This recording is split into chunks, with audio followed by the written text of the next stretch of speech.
Hola, bienvenidos una vez más a los videos resúmenes de CAPSA. El día de hoy vamos a tocar un tema sobre histología que va a ser los organelos de la célula. Este va a ser una serie de videos, va a estar dividida en dos.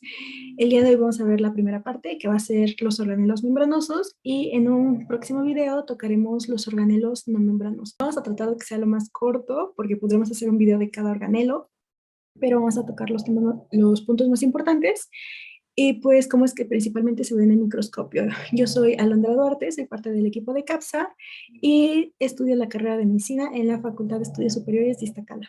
Las células van a ser las unidades estructurales y funcionales de todos los organismos. Y en este caso, la célula va a estar dividida en dos compartimientos principalmente, que va a ser el núcleo y el citoplasma. El núcleo va a ser el organelo más grande de la célula, que va a contener la mayor parte de la información genética, junto con enzimas necesarias para la replicación del ADN y la transcripción del ARN.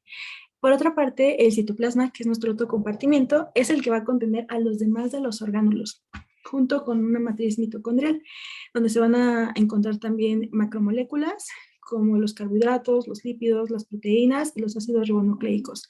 Los orgánulos se van a dividir en dos a la vez, en no membranosos y membranosos. Los membranosos van a tener una membrana que los recubre y los van a separar del citosol, del medio externo de la célula y del orgánulo. Y los no membranosos pues no van a tener esta membrana. Aquí les puse una lista de los membranosos y de los no membranosos. Los membranosos van a ser los que vamos a estar tocando en este video, que va a ser la membrana plasmática, el núcleo, el retículo endoplásmico liso y rugoso, el aparato de Golgi, endosomas, lisosomas, mitocondrias, peroxisomas y las vesículas de transporte.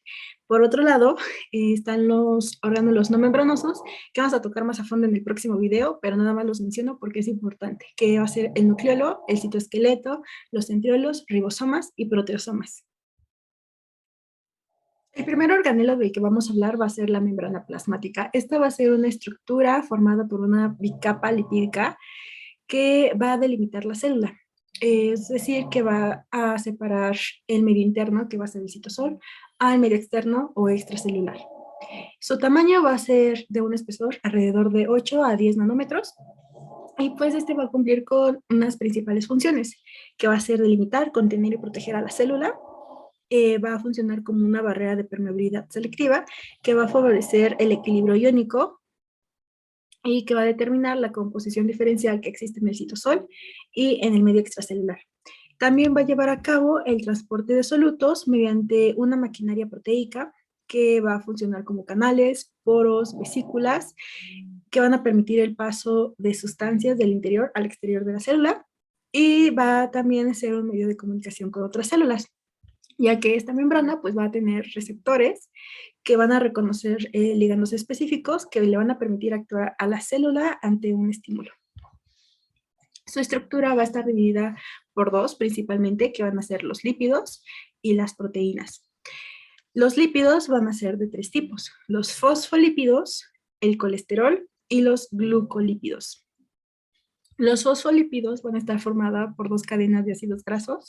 Aquí les puse un fosfolípido, dos cadenas de ácidos grasos, una cabeza de glicerol más un grupo fosfato. Glicerol más grupo fosfato. La parte de los ácidos grasos va a ser hidrofóbica, es decir, que va a repeler el agua o se va a mantener lejos del agua. Por otra parte, la cabeza de glicerol más el grupo fosfato pues va a ser hidrofílica, es decir, que va a poder estar en contacto con el líquido. Y la membrana va a estar formada por dos capas de ácidos grasos. Como podemos ver, las cadenas de ácidos grasos pues se van a mantener al centro y las cabezas pues en los extremos. Esto porque pues el citosol tiene líquidos, el medio extracelular también, entonces, y la parte de los ácidos grasos hace que se dividan estas dos áreas que no se junten. Va a ser la barrera, ¿no? El colesterol, por otra parte, se va a insertar entre los fosfolípidos. Aquí hay una imagen, aquí tenemos dos fosfolípidos y vemos que la molécula de colesterol va a estar entre los fosfolípidos.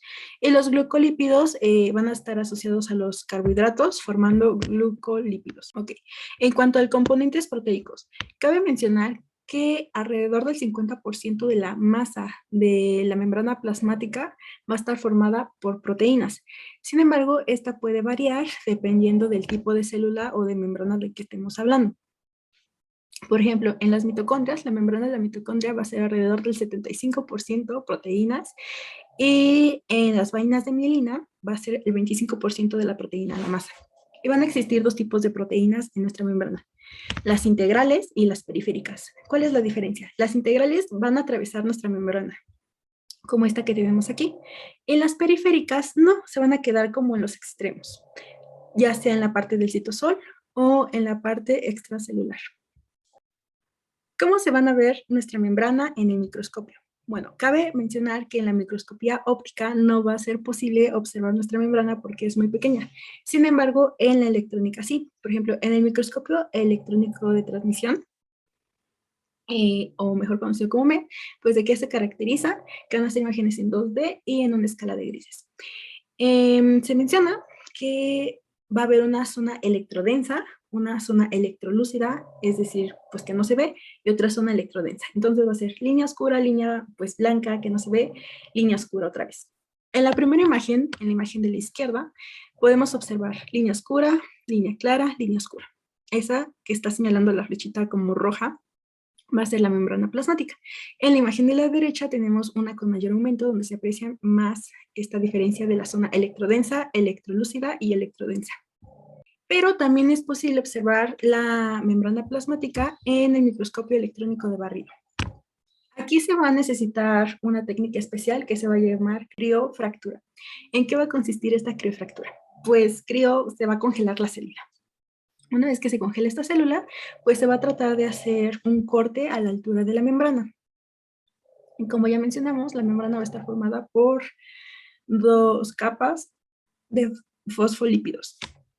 Entonces se va a tratar de hacer un corte justo por el medio de las cadenas de los ácidos grasos de las dos membranas, por aquí. Y una vez que se separan, a una se le va a llamar cara E y a la otra cara P. ¿Y para qué nos funciona, para qué nos sirve esta técnica? Bueno, se utiliza para estudiar la disposición de las cadenas de los ácidos grasos y para la disposición también de las proteínas. Es decir, se utiliza para estudiar la parte hidrofóbica de nuestra membrana. El segundo organelo del que vamos a hablar va a ser el núcleo. El núcleo va a ser el encargado de almacenar la mayor parte del material genético y va a ser el sitio donde se va a duplicar el ADN y transcribir el ARN.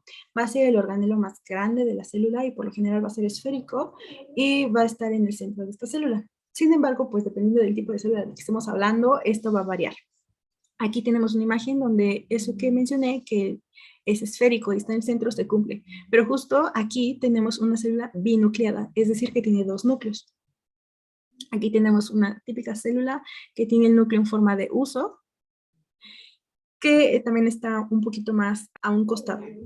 Los eritrocitos también van a ser células anucleadas, es decir, que van a carecer de núcleo. Entonces, el núcleo va a ser muy característico del tipo de células del que estemos hablando.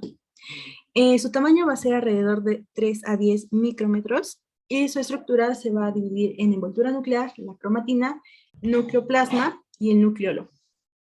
La envoltura nuclear va a estar constituida por una doble membrana, una membrana externa, una membrana interna. La membrana externa va a ser la continuación del retículo endoplásmico rugoso, entonces va a tener a ella pues ribosomas.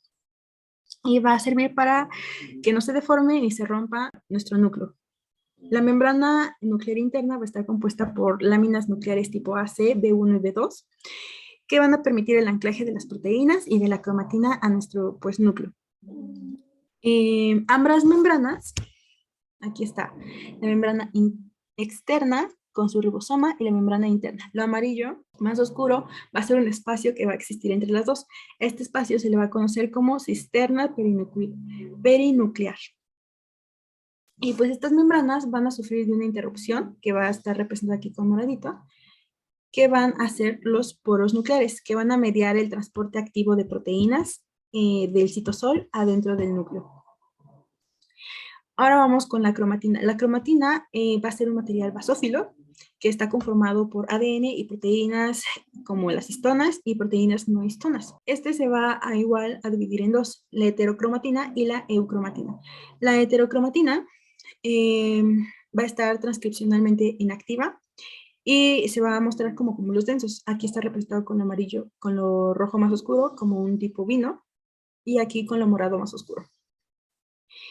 Este a su vez se va a dividir en dos, en la constitutiva, que es decir que esta cromatina, heterocromatina, se va a permanecer así, inactiva por el resto de la vida del organismo, y la facultativa, que es cuando se inactiva de repente en cierta etapa de la vida del organismo. La eucromatina, por otro lado, va a ser totalmente lo contrario, va a estar dispersa, es decir, que no va a estar condensada y va a ser transcripcionalmente activa. El nucleoplasma va a ser el material encerrado en la envoltura nuclear, que no va a ser ni cromatina ni el nucleolo. Y el nucleolo lo vamos a abordar con mayor amplitud en el siguiente video, pero de manera muy sencilla se va a encargar de la síntesis del ARN ribosomal y del ensamble de las ribosomas. Ahora, ¿cómo se ve en el microscopio? En la microscopía óptica, los núcleos se van a ver basófilos. Como aquí podemos ver, va a ser lo que está más moradito. Y se alcanza a ver la cromatina. Se puede distinguir también lo que es la heterocromatina, porque va a ser más basófilo, va a ser más oscuro, y la eucromatina, pues va a ser más clarito. Aquí se puede apreciar que en el núcleo hay zonas más oscuras y más claras. Y el puntito, que es más basófilo, que está en el centro, va a ser el nucleolo. En la microscopía electrónica, pues todo se va a ver a mayor detalle. Podemos apreciar bien la membrana, el nucleolo, e incluso la heterocromatina y la eucromatina. La heterocromatina, pues va a ser más electrodensa, y la eucromatina, pues por el contrario, va a ser como más translúcida. Y si hacemos un mayor zoom, incluso se pueden apreciar los poros. Este es una imagen con mayor zoom, y aquí se ve una pequeña interrupción en la membrana. Este va a ser el poro. Ahora vamos a hablar sobre el retículo endoplásmico liso, o el REL, como lo abrevian. El retículo endoplásmico, sin el liso, el retículo endoplásmico como tal, va a ser un organelo presente en todas las células eucarientes, que va a formar una serie de laberintos en forma de túbulos, y que se va a dividir en dos, en el liso y en el rugoso. El retículo endoplásmico liso va a ser un sistema de túbulos ramificados, así como pequeñas vesículas esféricas. Este va a ser el liso y el rugoso. Y pues va a recibir su nombre gracias a que en el rugoso encontramos ribosomas, que están representadas aquí como las bolitas rojas, unidas a él. Y en el liso pues no van a existir. Entonces, pues por eso se le llama liso. Este retículo endoplásmico liso va a cumplir con principales funciones, que va a ser la síntesis de las hormonas esteroideas, la liberación de glucosa a partir de glucosa 6-fosfato en los hepatocitos, el secuestro de iones de calcio, especialmente en las células del músculo, donde este retículo endoplásmico liso va a ser conocido como retículo sarcoplasmático. En el retículo endoplásmico liso, REL, L, de lípidos, se van a sintetizar los lípidos, así se lo pueden acordar, REL, L, lípidos. Se van a sintetizar los lípidos presentes en las membranas de los orgánulos y de la membrana plasmática, entonces va a constituir en la renovación de las membranas. Entonces, ¿cómo se ve en el microscopio? En cuanto a la microscopía óptica, no va a ser posible verlo, pero en la electrónica sí. Se va a presentar como una serie de túbulos anastomosados, es decir, que están muy unidos, y pues van a estar rodeados de una membrana. Aquí está el túbulo anastomosado y la membrana, y que todos están muy unidos. Les puse dos imágenes. Ahora hablemos del retículo endoplásmico rugoso. Como ya mencioné antes, es rugoso porque tiene adosado a ella ribosomas, que están representados aquí con las esferas rojitas. Va a cumplir con varias funciones. La principal va a ser la producción de proteínas, la síntesis de proteínas.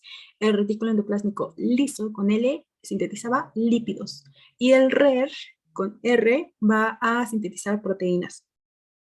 Y también va a participar en su modificación mediante péptidos de señales que llevan a su destino final, pues estas proteínas que ya fueron sintetizadas. Su estructura va a estar dada por cisternas, que van a ser sacos aplanados separados por un espacio citosólico. Estos van a ser los sacos, lo que está representado con verde. En esta otra imagen va a ser lo que está como contorneado con los ribosomas, que son los puntitos.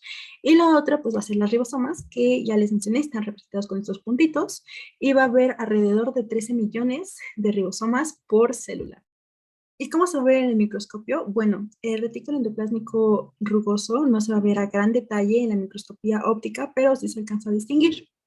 Va a ser esta zona basófila en la tinción de H&E, la zona basófila en el citoplasma, es decir, está ajena al núcleo.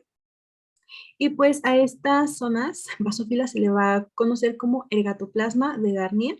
Van a ser estructuras irregulares. En la microscopía electrónica, pues todo se va a ver a mayor detalle. Se van a alcanzar a distinguir perfectamente las cisternas, que van a ser estas líneas como paralelas, y los ribosomas, que van a ser todos estos puntitos. Tanto los libres, es decir, que no va a estar como tal unidos al retículo endoplásmico rugoso, y los adosados, que van a estar unidos. En esta imagen, que tiene un mayor aumento, se alcanza a apreciar mejor las cisternas y los ribosomas. El aparato de Golgi va a ser una serie de sacos apilados que se van a llamar cisternas y también va a estar formado por unas vesículas que forman parte de este organelo. Aquí están los sacos o las cisternas y las vesículas.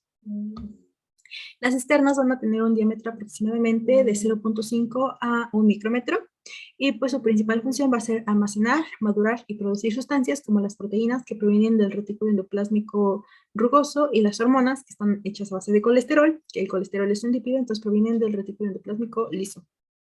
Van a sintetizar carbohidratos, también va a sintetizar la mayor parte de los polisacáridos y va a formar vesículas. Golgi va a tener diferentes caras. Vamos a tener la cara cis, que va a ser la más cercana al retículo endoplásmico rugoso y al núcleo, y por el otro lado vas a tener la cara trans, que va a ser la más lejana al núcleo. En medio de estas vamos a tener la red media. Y las tres caras nos van a ayudar a madurar y a formar estas vesículas. Si el movimiento de las vesículas va de la cara cis a la cara trans, o de retículo endoplásmico rugoso al aparato de Golgi, este movimiento se va a conocer como anterógrado y va a estar mediado por la proteína COP2. Por el contrario, si el movimiento de la vesícula va de la cara trans a la cara cis o del Golgi al retículo endoplásmico rugoso, pues el movimiento va a ser retrógrado y va a estar mediado por la proteína COP1. Y pues estas vesículas van a tener un recubrimiento de claritrina que les va a ayudar a dirigirse pues a su destino. ¿Y cómo se va a ver esto en el microscopio? El aparato de Golgi no se va a teñir con una tinción convencional, que es la de H&E. Entonces se va a ver como una imagen negativa. ¿Qué quiere decir esto? Que va a ser una porción clara en el citoplasma. Aquí vemos que tenemos nuestra célula, está el núcleo y hay una parte que es más clarita, que incluso aquí la señalan con una flechita, imagen negativa del aparato de Golgi, es decir, que va a ser negativa. Sin embargo, con otras tinciones como la de Dafano, pues va a ser lo contrario. El aparato de Golgi se va a ver de una manera positiva, se va a ver como unas estrías cafés que la están señalando las flechitas negras, y el núcleo, por el contrario, se va a ver como una imagen negativa, es decir, que no se va a teñir. En la microscopía electrónica, pues todo va a ser a mayor escala, se va a ver con mejor detalle. Vamos a ver las láminas aplanadas o los dictiosomas o cisternas y las vesículas. Las mitocondrias van a ser orgánulos de forma alargada que van a medir entre 0.5 y 1 micrómetro de diámetro, ¿ok? Creo que son los organelos que tienen las funciones más conocidas, pero igual las voy a mencionar. Van a llevar a cabo la respiración aerobia, van a producir el ATP, van a iniciar con la apoptosis y van a sintetizar lípidos y proteínas, ¿ok? Su estructura se va a dividir en 4. La membrana externa, el espacio intermembranal, que va a ser el espacio que existe entre estas dos membranas, y la membrana interna, que es esta morada, y la matriz mitocondrial, ¿ok? La membrana externa va a ser lisa y va a ser permeable, en la que se van a encontrar proteínas conocidas como porinas, por las cuales van a pasar iones y moléculas. En el espacio intermembranal va a estar lleno de fluidos y una gran variedad de enzimas como la creatina, sinasa, el adenilato ciclasa y el citocromo C. En la membrana interna va a ser impermeable para los iones y semipermeable para moléculas pequeñas. Esta va a estar plegada o doblada, a las que se les va a denominar crestas y va a delimitar los microdominios. La matriz mitocondrial, pues, es donde van a estar suspendidas varias copias de ADN circular, el ARN mensajero, el ARN ribosomal y el ARN de transferencias, entre otras moléculas necesarias para la fosforilación oxidativa, enzimas que participan en la beta-oxidación y en el ciclo de Krebs. En la microscopía, ¿cómo se va a ver? En la microscopía óptica se va a ver en situaciones favorables como puntos oscuros. Aquí tenemos una imagen de riñón. Son células de los túbulos proximales que son ricas en mitocondrias. Y las flechitas nos van a señalar varios puntitos de color magenta que van a ser las mitocondrias. Esta es una tinción de Beisley. Y en la microscopía electrónica, pues todo se ve a súper detalle. Aquí vemos pues varias mitocondrias. Y en esta que tiene un mayor aumento vemos la cresta mitocondrial, la matriz mitocondrial, la membrana externa y la membrana interna. Los endosomas van a ser compartimientos limitados por una membrana que se van a formar a través de un proceso de endocitosis. Sus principales funciones van a ser clasificar, direccionar y el reciclaje de las moléculas que provienen de estas vesículas endocíticas y la producción de lisosomas. ¿Cómo va a surgir todo? Las moléculas que fueron endocitadas pues van a ser cubiertas por una parte de la membrana plasmática y se van a convertir en estas vesículas. Estas vesículas van a ser enviadas a nuestro endosoma temprano, que dependiendo de la literatura que leas, pues también puede ser tempranos tardíos o primarios y secundarios. Bueno, estas vesículas pues van a llegar a nuestro endosoma temprano. Los endosomas tempranos van a ser más periféricos. Su estructura va a ser túbulo vesicular, es decir, que va a ser irregular, y su luz se va a subdividir en cisternas que van a estar separadas por las propias invaginaciones de la membrana. Aquí se va a dividir por estas invaginaciones. Y pues su medio interno va a ser ácido. Su pH va a rondar alrededor del 6.2 al 6.5. Después las moléculas van a pasar a unas vesículas específicas que se van a encargar de transportar las moléculas del endosoma temprano al endosoma tardío. Estas vesículas se van a llamar multivesiculares o MBB, que son estas. Estas vesículas se van a encargar de transportar las moléculas al endosoma tardío, que se van a posicionar muchísimo más cerca del núcleo o del aparato de Golgi, y su pH va a ser aún más ácido, es de 5,5. Y pues en promedio, las sustancias que se transportan hacia los endosomas tardíos maduran hasta fusionarse o convertirse en un lisosoma. ¿Y esto cómo se va a ver en la microscopía? En la microscopía óptica no va a ser posible verlo, pero pues en la electrónica. Y pues como ya mencioné, van a ser estructuras tubulovesiculares y pues su luz va a estar subdividida por las propias invaginaciones de la membrana del endosoma. Las lisosomas van a ser nuestros organelos que van a constituir nuestro sistema digestivo y excretor de nuestra célula eucariante. Y entonces su principal función pues, va a ser degradar una gran variedad de sustancias, entre las que se encuentran los ácidos nucleicos, lípidos, proteínas, grupos glucosaminoglucanos, entre otras. Y se va a dividir en primarios y en secundarios. Los primarios son los que se acaban de generar por el aparato de Golgi y van a medir entre 25 a 50 nanómetros. Los secundarios van a ser los que ya se fusionaron con un endosoma y contienen material digerido o en proceso de digestión y van a medir alrededor de 0.3 micrómetros. Estos lisosomas van a tener enzimas hidrolíticas alrededor de 40, entre las que se van a encontrar las proteasas, nucleasas, glucosidasas, lipasas, fosfatasas, sulfatasas, que pues van a participar en la digestión. Sin estas enzimas pues no sería posible la degradación de microorganismos fagocitados, células muertas, organelos dañados, etc. En la membrana vamos a tener una bomba de protones que va a utilizar energía producida por la hidrólisis del ATP para mantener un medio interno dentro de los lisosomas ácidos, con un pH alrededor de 5. También en esta membrana va a haber proteínas transportadoras que van a permitir la salida de los residuos finales de los lisosomas para que la célula los reutilice. ¿Cómo se ven en el microscopio? En la microscopía óptica solo van a ser visibles a través de una tinción histoquímica específica. Y en la electrónica se van a ver como vesículas, a menudo electrodensas, es decir, que pues se van a ver oscuras. Aquí tenemos un lisosoma primario y un lisosoma secundario. Los lisosomas primarios no siempre van a ser esféricos, sino que también pueden tener formas irregulares, como se muestra en esta segunda imagen, que señala con las flechas rojas. Todos estos son lisosomas primarios y pues no son esféricos. Y por último, los peroxisomas también van a ser conocidos como microcuerpos y van a ser organelos membranosos, esféricos y pequeños. Su diámetro va a ser de 0.2 a 1 micrómetro.